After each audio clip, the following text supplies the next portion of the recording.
What could be more welcoming than the aroma of home baking? And few people can resist a freshly homemade cake. And you know exactly what's gone into it as well. No nasty additives or preservatives. Cake making is so much easier than it used to be, now that there are electric whisks and mixers to speed things up. So in addition to some well-loved recipes with new slants, there'll be lots of information as I go along to put your mind at rest. Follow these rules for successful cake baking every time. And now to my first cake recipe, crunchy lemon loaves. I'm going to make this by the all-in-the-bowl together method, and I've measured the flour into the bowl, 175 grams of self-raising flour with 100 grams of soft baking margarine. Now it's very important to have baking margarine. If you pick up a spread by mistake, it's got water in it, it would alter the texture of the cake. Now I'm going to add baking powder, a level teaspoon. Don't be over generous with the baking powder because it'll just rise up and fall down again before it comes out of the oven. So level teaspoon going in with the flour, that's self-raising flour and baking powder. That's what you use for the all-in-one method, and I make all my cakes now by this method. It really works well. 175 grams of caster sugar. If you use granulated sugar, it just makes speckles on the top of the cake and it doesn't dissolve so well. Then 2 large eggs. You don't have to mix the eggs together first. They go straight in, one after the other, and they're large eggs. Then 4 tablespoonfuls of milk, and I'm going to measure that carefully. It really doesn't matter what sort of milk you have, whatever you've got in the fridge. So 1, 2, 3, 4, so all in there. Then to give it that nice lemon flavour, I'm putting some lemon rind in, the finely grated rind of 1 lemon. And don't worry, I'm not wasting the lemon juice, that goes in the icing later. Then I'm going to mix all that together. Now you can do that by hand with a wooden spoon. That'll take you about 2 minutes, but I'm going to do it by mixer because I'm always in a hurry. So let's turn it on slowly at first and just mix that together just until it's well blended. You can put it on fast if you like, but I'm just going to slowly do it. Turn the bowl, and if you go on beating for too long, you'll find that it again will rise in the oven and come down again. So just until everything's mixed together, any loose flour is in, and then turn it off. You can't believe anybody could make such a mess of that. I'm not used to this mixer. Then shoot out the beaters. If there's any spare mixture on there, just give it a bang. And then divide the mixture between 2 loaf tins. Now I've greased these loaf tins and lined them with non-stick paper. Again, I've greased that as well as an extra precaution. Just a strip all the way around the outside. And I'm putting them in loaf tins. You could, if you wish, use 2 sandwich tins about 7 inches and just move the bowl up so I don't go all over the table. And just put that in. And don't expect this to come to the top of the tins. It doesn't. I find that pound tins anyway vary. I've got some lovely old battered ones that I sometimes use, which you can't buy now, and they're considerably smaller. So just go on until you've got it equally each side, and then when you come to bake them in a moderate oven. That's gas number 4, 180 degrees centigrade. Now if you've got a fan oven, you'll find that you'll have to lower that. I find usually about 20 degrees. You may follow the instructions of the books that you've got with your cooker. In an Aga, I put that in the roasting oven on the grid shelf on the floor with the cold shelf on the second set of runners, and it'll take about 35 or 40 minutes. A little bit less in an Aga, I expect. Just scrape the last of that down and level them off. Let's move that out of the way and just let it push it into the corners like that. And when they're baked, they want to be a lovely even brown colour and shrinking away from the sides of the tin. So here they are, straight from the oven. I can see that they're done. They're shrinking away from the sides of the tin. And as I press the top, it springs back again. That slight little crack on the top is quite normal. And you can see there's plenty of room for me to put the icing on top. So to make the icing, very, very easy. I've got the juice of the lemon here, and and I'm going to mix that with granulated sugar and about 100 grams. And that'll make a paste. And you just pour this paste, and as you can imagine, being very wet and crunchy, it'll go straight into the cake. So just put that straight on the top like that. It's a bit quicker. And that'll run down the sides. There's a gap there. And so what happens is the juice goes into the warm cake, and then the crunchy bit stays on the top, and it's easiest just to spread it with a spoon. And a good thing is not lifting them out on a rack means that you don't get any mess on the table. And these will serve each one, I'd say about 6 or 8 slices. So we have 2 lemon crunchy loaves. The lemon is crunchy on top, and the juice has sunk right into the cake to give really full flavour. And now a tray bake. What is a tray bake? A tray bake is the all-in-one mixture made in your small roasting tin, or this is a special tray bake tin. First of all, line the tin, and that makes it easy and no washing up. So turn the tin upside down to get a nice smooth finish. Put a piece of foil over the top.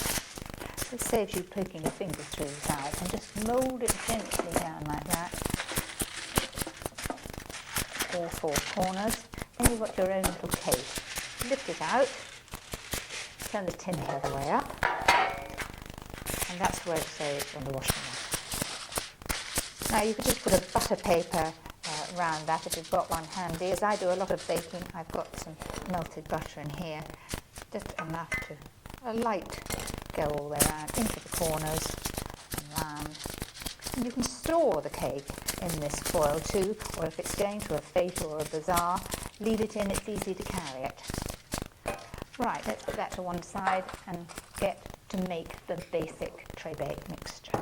Now I've got the ingredients in the bowl here.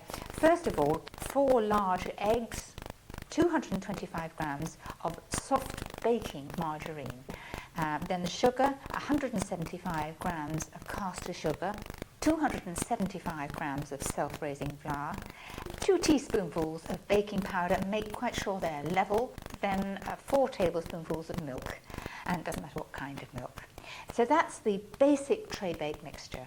I'm going to make a treacle spice tray bake now, so I'm going to make some additions. First of all, some mixed spice, a couple of teaspoonfuls. You can measure it by teaspoons or just as I am on the hand. It's lovely flavour. And then the treacle.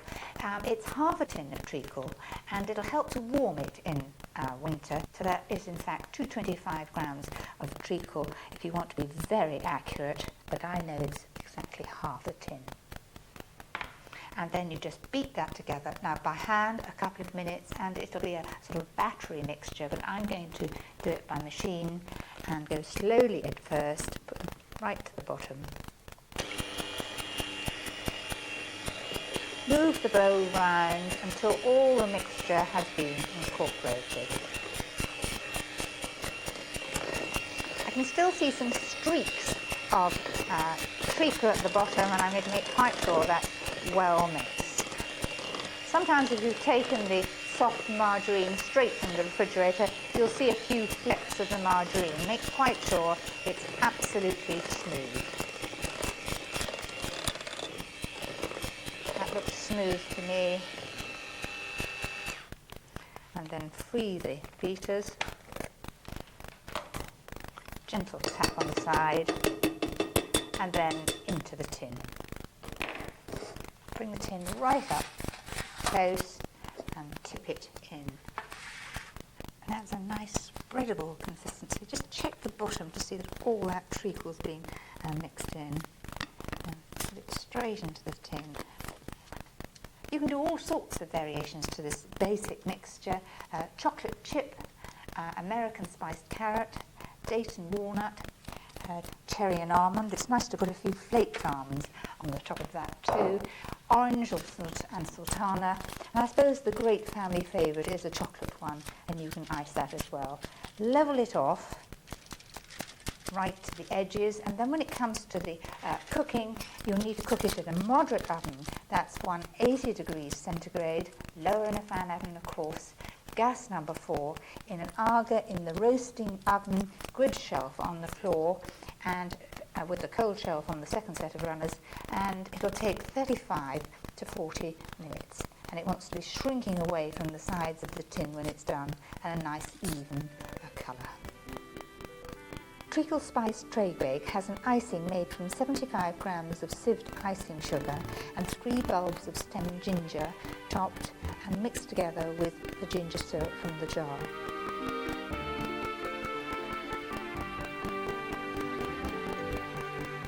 And next, one of those cakes that doubles up as a pud. It's best served warm, rather like you would Danish pastries. It's an American recipe and combines almonds and apples, and it's well worth making.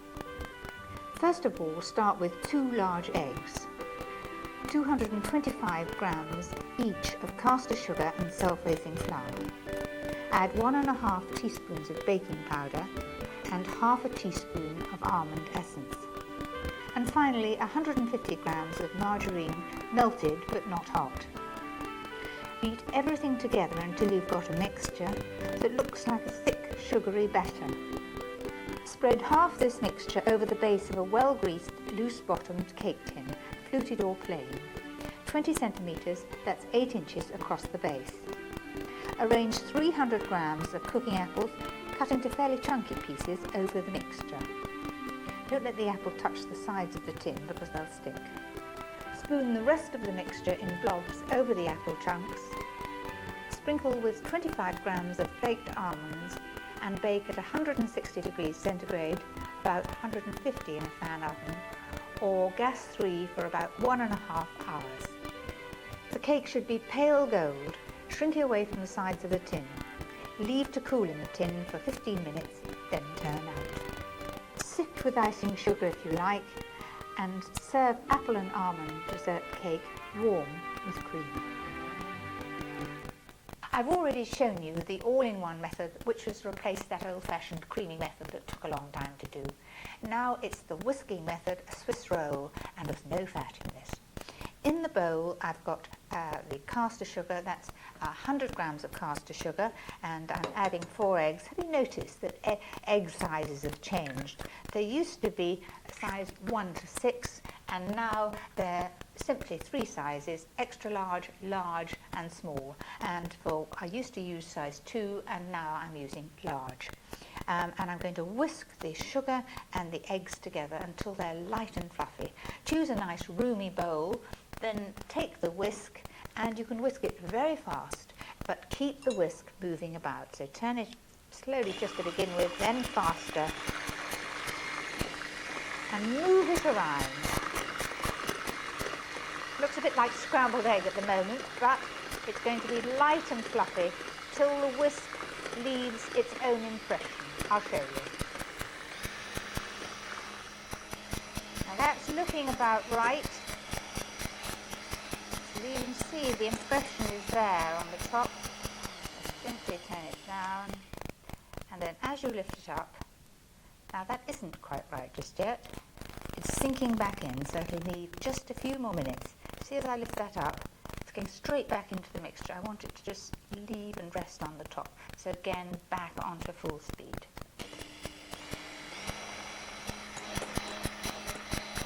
Right, we're there at last. Now you can see that this is really holding its shape. Can you see as I've done an M there? It's just sinking back in gently. So free the beaters. And at this stage you do have to fold it in by hand. If you try doing it with flour, the flour will go everywhere. So take the sieve, and I've got self-raising flour, 100 grams. Yes, I do mean self-raising flour. Our grandmothers would have used plain flour, but I want success every time. So a little flour goes in like that, then fold it in. They used to use a metal spoon, but I find a spatula like this is ideal. Now look how gently I'm doing that. So just sieve it in. I find I can shape better with my right hand. Like that, and then in goes the last. Now if you wanted to make a chocolate Swiss roll, you would simply take a tablespoonful of flour out and put a tablespoonful of cocoa in its place. Then fold that in, just cutting through the centre. Now this is one of the cakes that you really must make and bake straight away. If you have that all in one method, you can leave it on the side if you wish for an hour, because modern baking powders have changed and they will allow you to wait for that all-in-one method. Now I'm carefully folding it in, and I'm seeing that there's just a little flour there at the bottom that isn't in, so go on, turning the bowl a little until all that flour is in. And so it's round the outside and cut through the middle. It looks to me, I've looked right at the bottom, that's all in. And now to preparing the tin. I've got a Swiss roll tin here, and I've well greased the tin because that makes the paper stick. And so I've taken a piece of paper and put it down. It's a little bit bigger than the tin. I've snipped the corner there and then fold it over and tuck it down. If you're a bit nervous, you can always put a paper clip there or a staple, but mine seems to be holding quite nicely. And then I'm going to take the mixture and put it in. And you can see the consistency now. And let that spread and take its own level. You might have to help it into the edges. Now to the baking of this Swiss roll. It's a hot oven this time. It'll be 220 degrees centigrade. That's gas number 7 in an Aga in the roasting oven, grid shelf on the floor. And do remember that ovens do vary, and once you've got the hang of your own oven, you might have to alter the temperature and make a little note by it that in your oven you need to do it 20 degrees less or whatever. Into the corners there. And you want it level, because otherwise if it isn't level, you'll find that if it was thin in the corner, it might catch. And it wants to be a lovely pale golden brown when it's baked, and it'll take about 10 minutes. Right, to finish this lime Swiss roll, this is out of the oven and evenly baked, and it's been cooling for about 10 minutes. You can see it shrinking away from the paper there. And I'm going to just sprinkle some sugar to be on the outside of the Swiss roll and turn it straight onto the paper in one brave movement. There we are, one, over we go. And then peel the paper off. Comes off quite easily. I do suggest that you grease it as well before you put the mixture in. And then I'm going to roll it up with the paper inside because it's still warm. So take a sharp knife and just make an incision all the way along there. That helps to make a tight roll all the way, not quite through. Then with the paper, using the paper as a guide, bend that over like that. I can see it slipping at the moment, so I'm going to just pinch that before I start, all the way along. And then roll the paper up inside quite boldly. You see I'm tucking that down like that. And quite boldly roll that up. And then I'm going to leave it to get absolutely cold. If I had put a creamy mixture in the middle of that now, it would have made the cake very soggy. It's all right if it's just jam, you can do it, but not with cream. So I'm going to put that to one side to get absolutely cold. And by chance I've got one already done. Here it is, and I'm going to unroll it. It's absolutely cold. And that's it. Let's get it the right way around. And as you can see, it hasn't stuck to the paper, and there was that tight roll there, ready to roll up again, but this time with the filling in. In the bowl, I've got 300 millilitres of double cream, lightly beaten, a couple of tablespoonfuls of good lemon curd, and the lime part, the juice and rind of one small lime. Then mix that together. By the way, this freezes extremely well, filled and completed, which is rather nice if you want to have it, instead of a cake, as a dessert. So that's mixed together. And put that up in the middle. It looks as though it's rather a lot, but why not? It's a bit of luxury. If you wished, you could put some fresh raspberries in here too, but it would be best not to freeze it. Clean the bowl completely out. Then with a little palette knife, spread it evenly over the top. Don't let's waste any. Spread that right to the edges there. Now you notice that I didn't trim the edges off when I rolled it up. I think it's a real waste, and I know exactly who'd be eating those trimmings, so I've left them on, and I shall trim them off just before I serve it. That's it.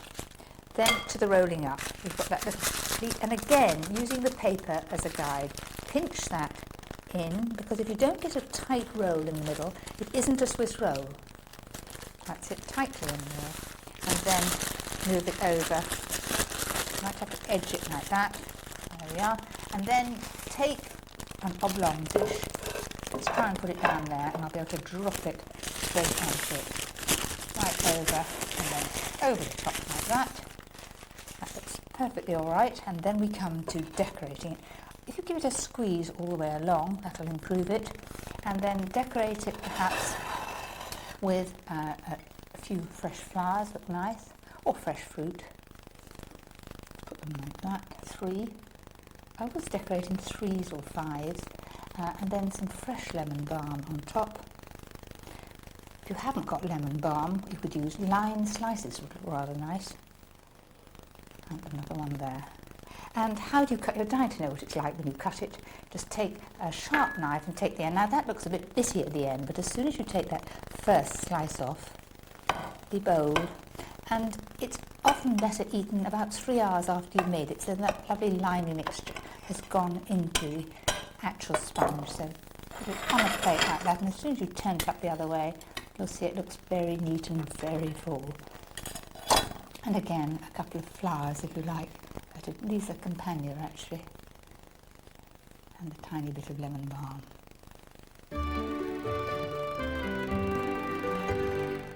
And now another firm family favourite, a rather special fruit cake. It has a different ingredient, a can of sweetened condensed milk, which brings back memories of long ago when sugar was rationed.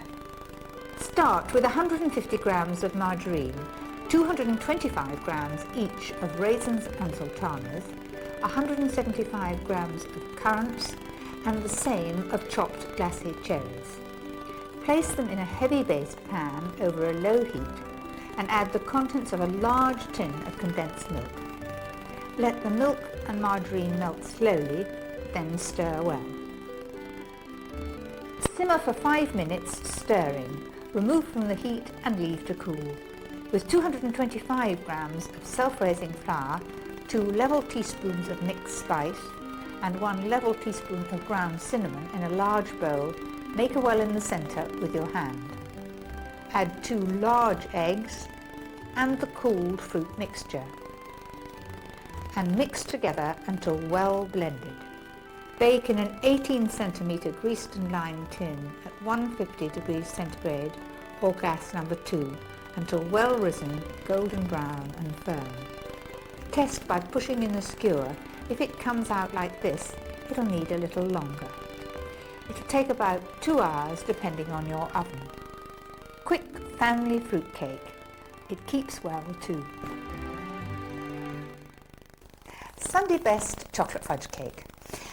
In the bowl I've got 25 grams of cocoa, which gives a really nice strong flavour of chocolate, and I'm going to mix that with boiling water just to cook the cocoa, take away that bitter flavour.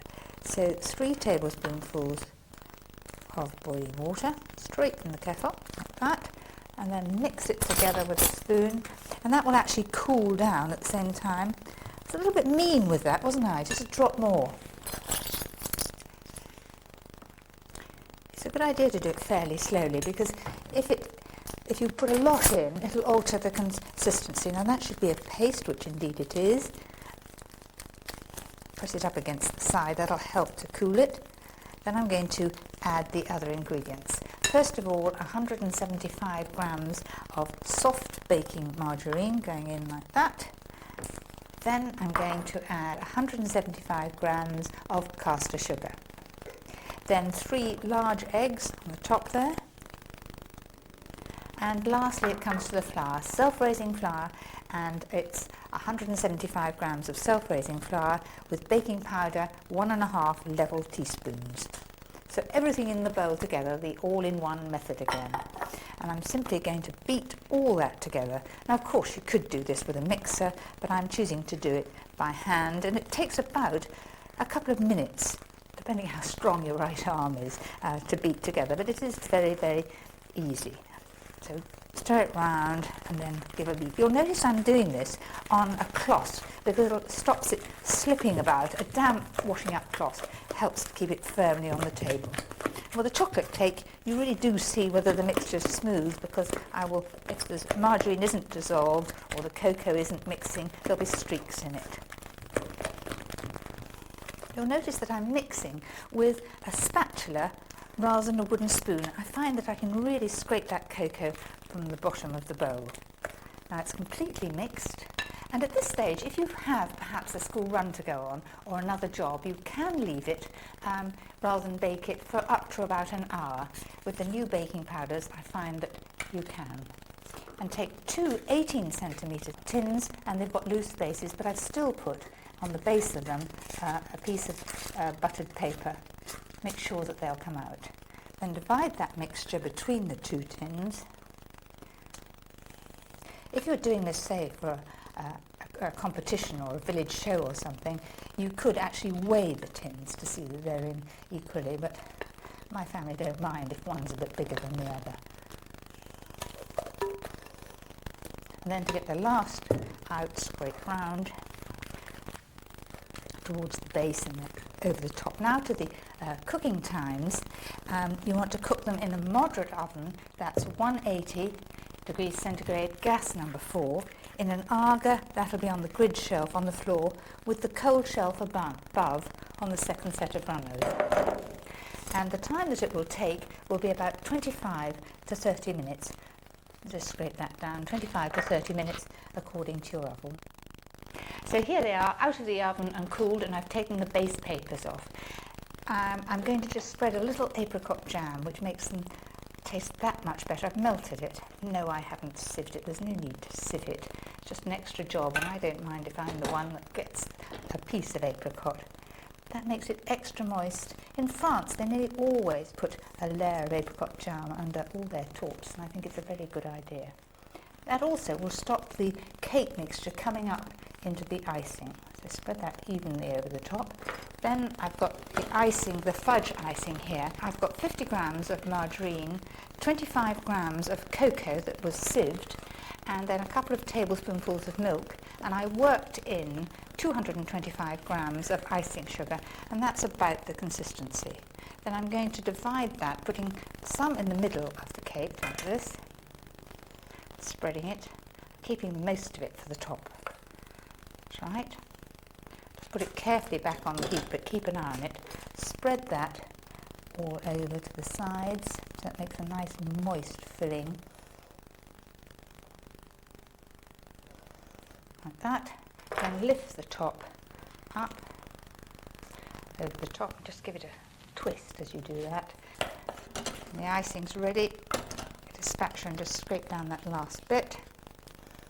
And put it all in one go on top of the cake. And this cake freezes well. Best to freeze the two discs separately if you want to do it for, say, 3 months. But for a short period of time, you can just freeze the cake complete. It might lose a little bit shine, but it will taste just the same. Then just take a palette knife and squeeze them around the top. And that's it. Quite the best cake to have on Sunday. For a special occasion, why don't you add chocolate curls? It's nice to have them in both white and dark chocolate. Well, that's it. It's up to you now. Good luck with your baking. Remember, you can always wind back to check on the details.